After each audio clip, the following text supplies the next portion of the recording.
This is an energy vortex here on this land. It's sacred ground. I was chosen to build this pyramid, and I think that I was chosen before I was even born. There's going to be so many people coming, and it's going to grow, and it's going to help the unconditional love and peace in the world. And that's what this is all about: spiritual growth, love, peace. And we all need that so badly right now. I believe that the vision for the pyramid came from my visits to Mount Shasta and Omeron's pyramid. I loved how I felt when I was there. It just was so much energy in that place. I loved it so much. And also Archangel Metatron, with all of his messages and pushing me. Metatron was telling me this is what's going to happen, and his doves were coming, and all these messages and signs were coming, and I was just like, hold it, no, you have the wrong woman, I mean, it got to the point where it was like, I was just like, okay, I got it. I was just filled with energy, filled with love, and filled with knowing that the pyramid needed to be built. And I finally put together the fact that my husband, being a general contractor, he isn't just a general contractor. Michael has a very special ability. I mean, he would look at a project and he could just be talking to somebody and jot it down on a napkin. He did not need a whole set of plans or anything. It was an innate talent for him to build. So when Alana told me about this pyramid idea, I thought she was crazy. I thought some of her friends were crazy. Nothing I knew anything about. Never been there before. I had to do a lot of smooth talking. I had to really work on him to get him to say that he'd do it. I mean, it took months. It was a long time. I was a little scared to go down and get a permit, so I told him it was a she shed, and they looked at it, thought I was a little crazy, but we were the running joke down there during the process of building this, that this she shed was a pyramid. But everything was good. They passed it. As he was building it, I think that he got the picture. I mean, Mike started out, he didn't really have a spiritual bone in his body, and he's come a long way. I'm just so proud of him. I'm proud of him, and I'm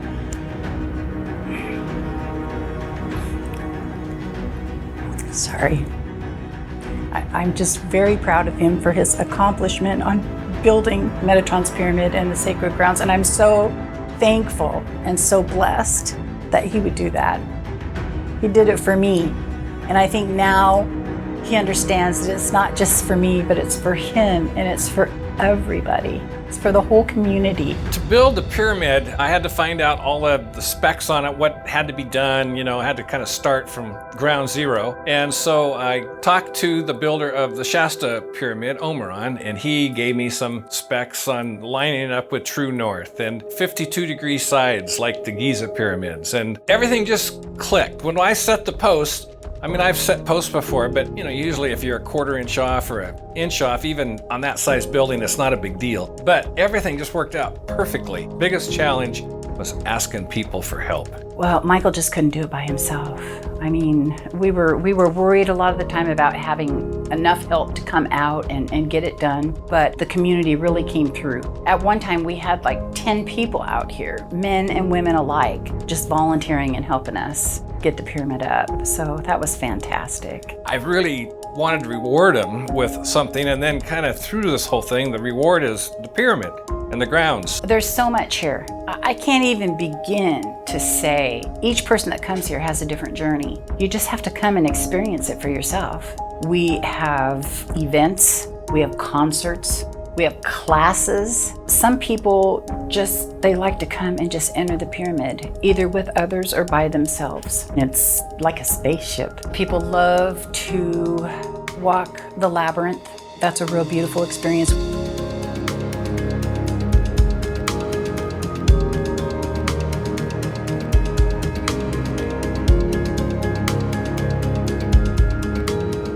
We have a meditation cabin that just the feel in there, you can feel the energy. It's beautiful.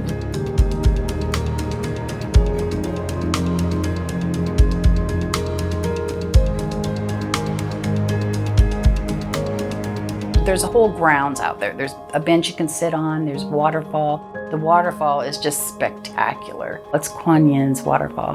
And I'm filling it full of rose quartz. And the way that I look at it is that as the water falls down the waterfall, it emits unconditional love and peace into the universe and into the world. When I first moved into this house, I sensed that there was spirits here. Eventually, as I was kind of communicating with them, I learned that it was the ancient Native American spirits. This area here, long, long ago, the Native Americans lived, and when they had people pass, they would bury them up in the trees on the hills, which is where I live, on the hill. They believed that if they put them under the ground, that their spirits wouldn't be released. So they would put them up in the trees. It's kind of a home for all spirituality, for the ancients, for the archangels. People come here to get messages. They actually receive messages from their angels and guides or from whoever it is that needs to get them through to them. A lot of people are far enough along their spiritual path that they are looking to ascend. So ascension is something that people look for as well. In what ways am I a different person today because of the pyramid? I'm a different person because of all the people that have come. I wasn't a hugger before, and now I am. Everybody hugs. A few know that I was not good with it, and they'd hug longer. I always have been a very quiet, very to myself type of spirit. I mean, I'm just not out there like that. And that's one of the things for me to be able to come out of my shell, just, to bring me out so that other people can see who I am. And not only that, but my spirituality. I mean, I've gone deep.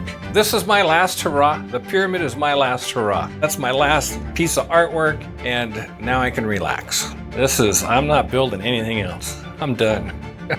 It is quite a legacy for both of us. I mean, and what it's going to do for the world, for people who come here. I am just really grateful and blessed to have been chosen to build the pyramid and the sacred grounds here. I mean, it means a lot to me. The world will come to peace. The world will be full of love in the future. I pray the near future, probably after I'm gone, but I really pray the near future because we all need it so badly.